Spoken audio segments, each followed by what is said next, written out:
Assalamualaikum warahmatullahi wabarakatuh. Pagi ini Khazanah kembali menyajikan kepada Anda embun-embun ilmu yang terpendam dalam luasnya Khazanah Islam. Mengungkap tentang malaikat seperti membuka tabir alam gaib. Karena para malaikat merupakan makhluk istimewa yang diciptakan Allah yang tak dapat diketahui keberadaannya dengan indera manusia. Maka mengungkap keberadaan makhluk Allah ini tak bisa hanya merujuk pada fakta-fakta ilmiah manusia. Akan tetapi harus merujuk pada informasi-informasi akurat dari Al-Quran dan hadis Nabi SAW. Keberadaan makhluk ini sangat istimewa. Allah Subhanahu wa Ta'ala menciptakan malaikat dari cahaya. Cahaya apa? Tidak dijelaskan rincian tentang hal ini, dan kita tidak dibebani syariat untuk mencari tahu tentang hal itu. Ibunda Aisyah radhiyallahu anha menyampaikan bahwa Rasulullah sallallahu alaihi wasallam bersabda, malaikat diciptakan dari cahaya, jin diciptakan dari api, dan Adam diciptakan dari apa yang telah disifatkan kepada kalian, tanah. Hadis riwayat Muslim.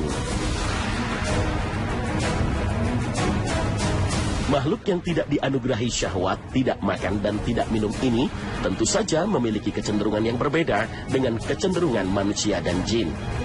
Kecenderungan para makhluk yang tercipta dari cahaya itu adalah kecenderungan rohani, seperti yang dilakukan oleh para malaikat di sekitar arsy Allah.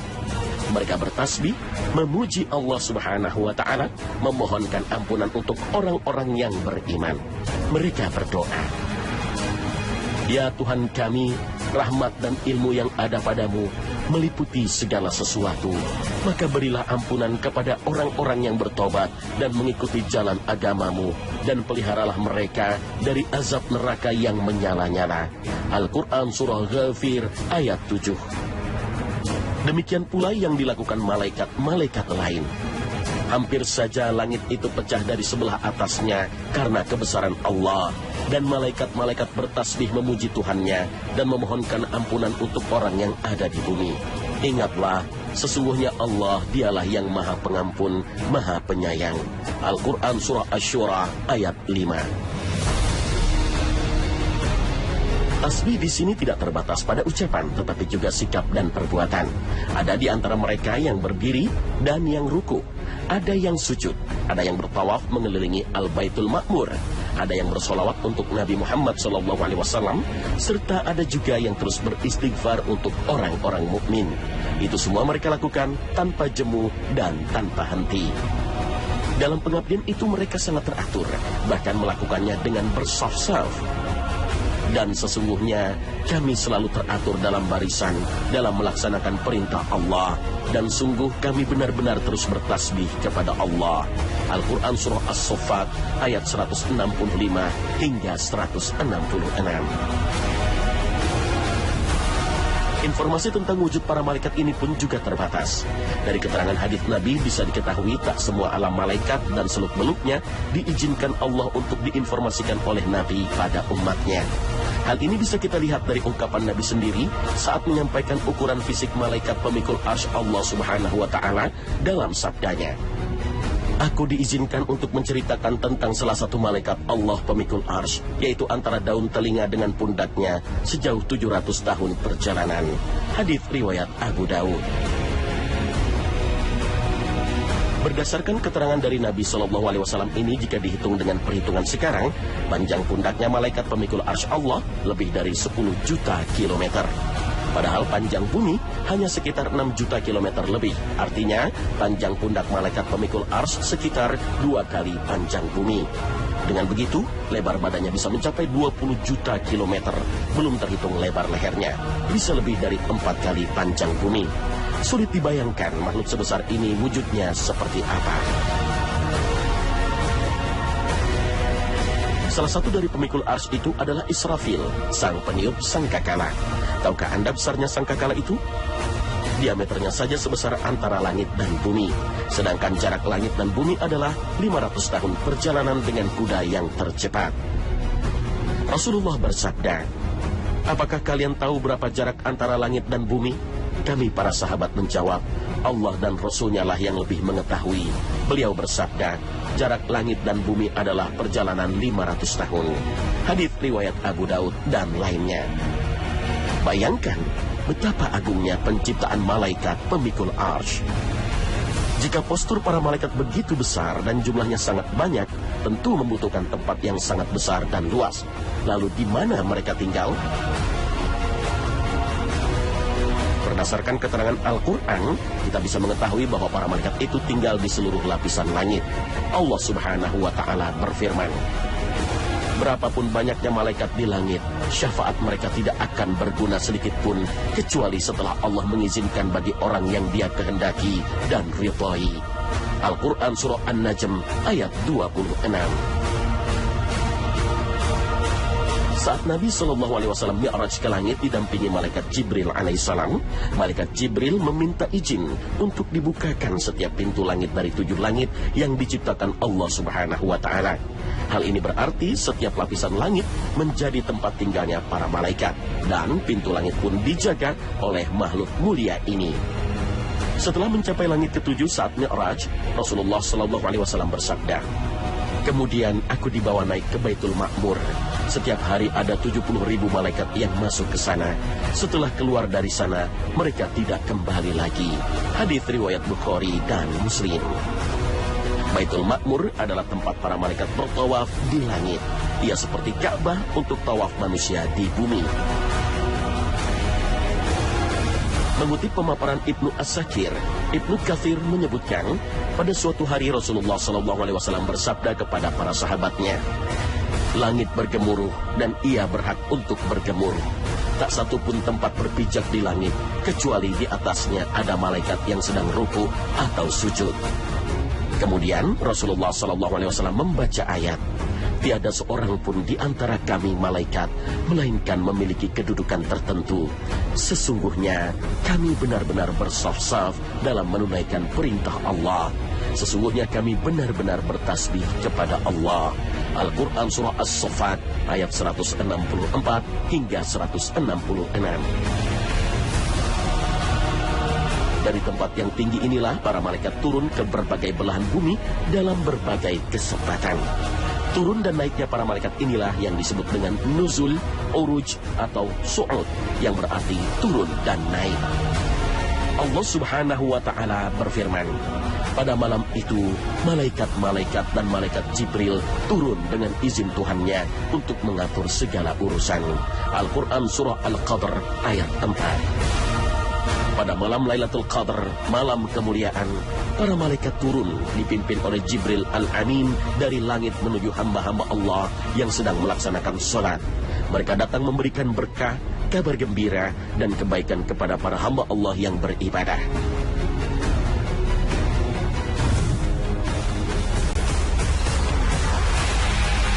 Pemirsa Khazanah, perintah dan titah Allah Subhanahu wa Ta'ala kepada para malaikat terjadi di tempat para malaikat berada, yaitu di langit.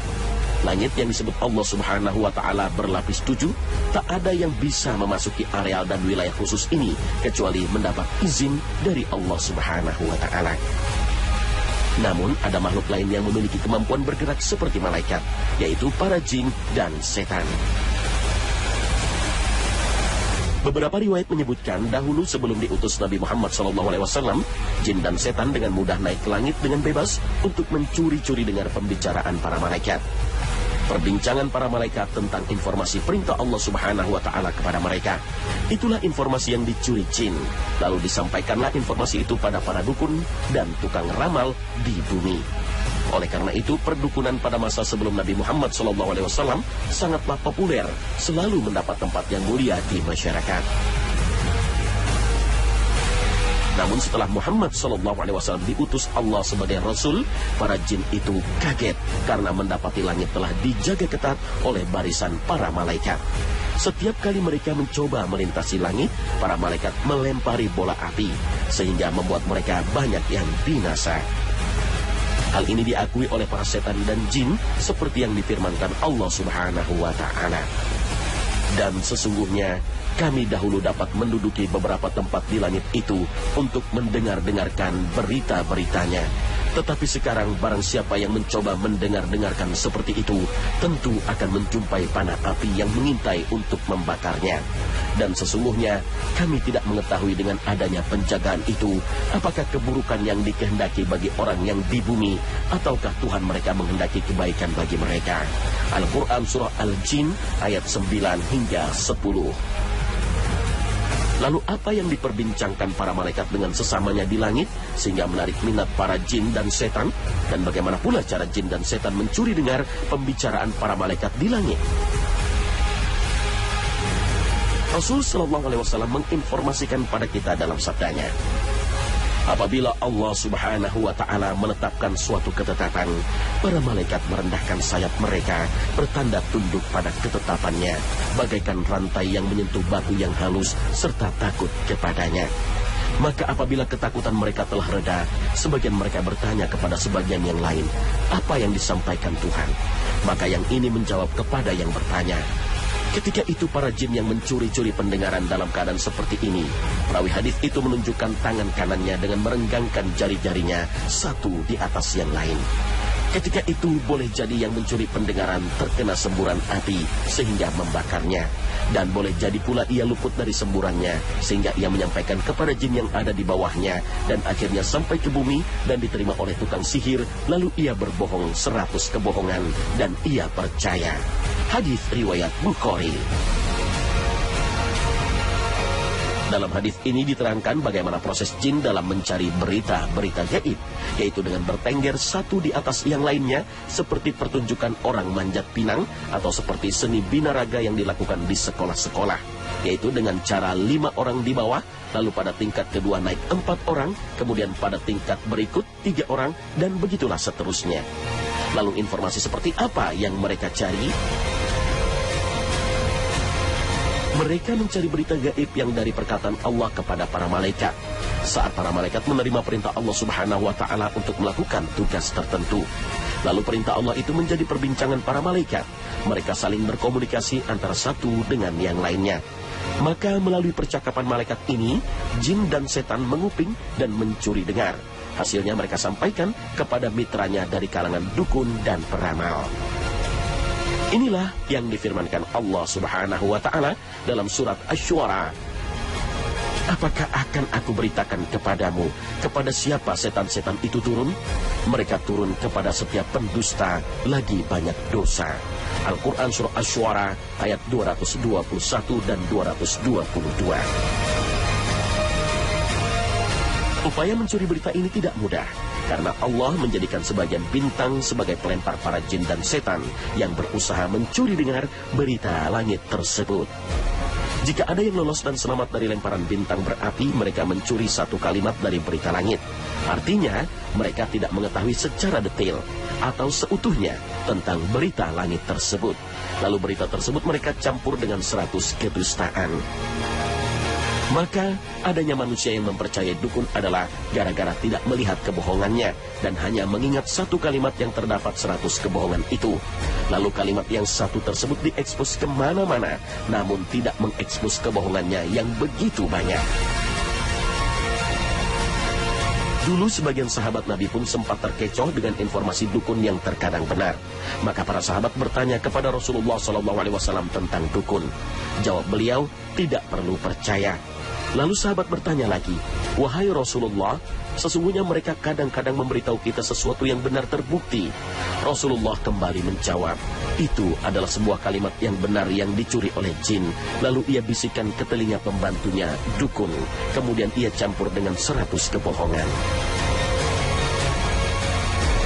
Itu sebabnya Nabi SAW melarang umatnya untuk mempercayai kebohongan para dukun dalam sabdanya. Barang siapa mendatangi peramal lalu menanyakan kepadanya tentang sesuatu, maka tidak diterima solatnya selama 40 hari. Hadis riwayat Muslim. Bahkan Imam Abu Daud meriwayatkan dari Abu Hurairah radhiyallahu anhu bahwa Nabi SAW bersabda, barang siapa mendatangi dukun lalu mempercayai apa yang diucapkannya, maka ia telah kafir terhadap apa yang diturunkan kepada Muhammad. Hadis riwayat Abu Dawud.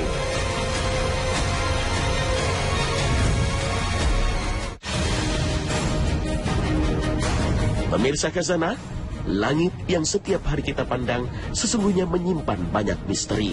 Apa yang belum berhasil diungkap oleh manusia sesungguhnya masih jauh lebih banyak daripada yang sudah berhasil dicapai. Berbagai penelitian, riset justru semakin menegaskan keterbatasan manusia.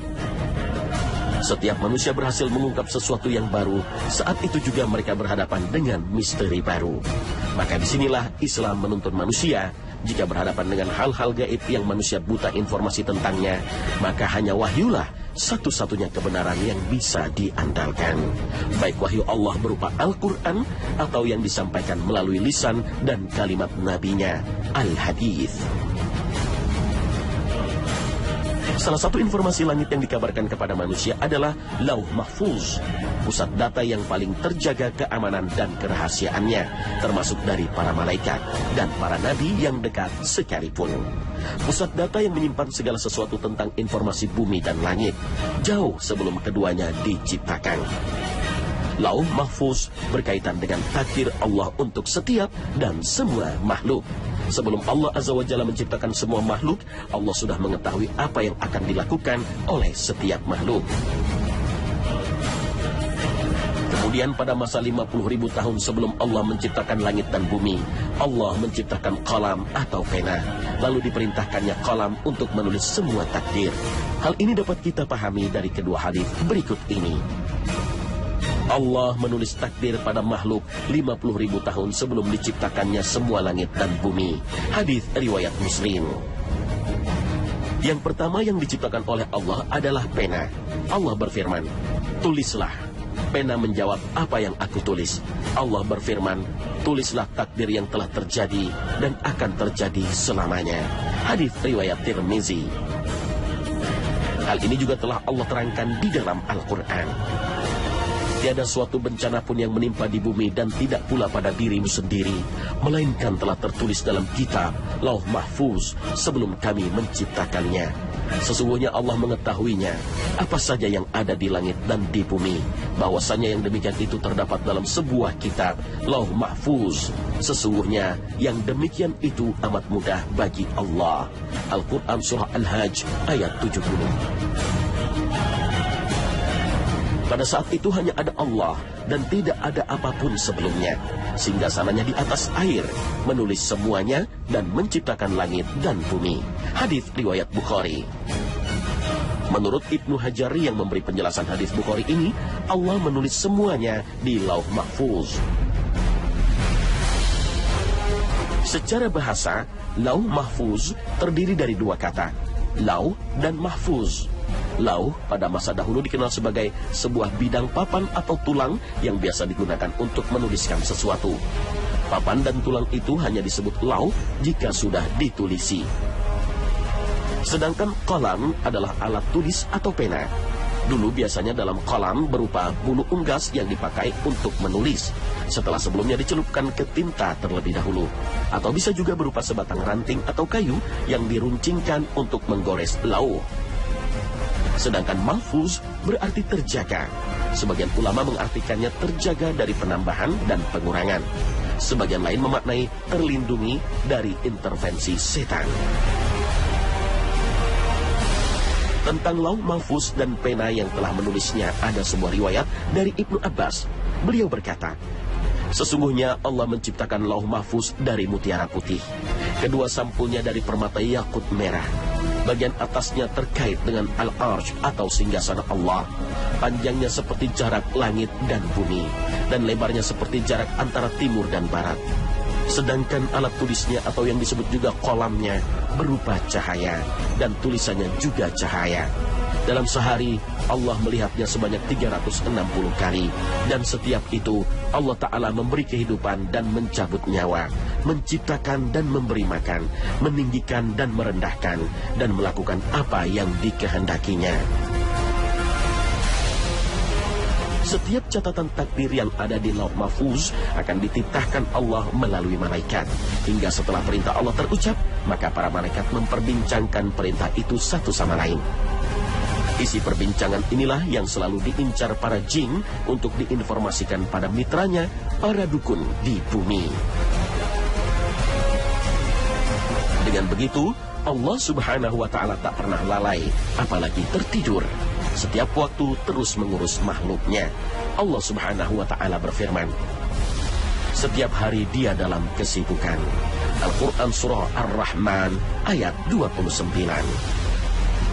Hal ini juga diperkuat oleh hadis dari Abu Ad-Darda. Rasulullah SAW bersabda, di antara kesibukan yang dilakukan Allah adalah mengampuni dosa-dosa, melapangkan kesempitan, mengangkat derajat suatu kaum dan merendahkan yang lainnya. Hadis riwayat Ibnu Majah.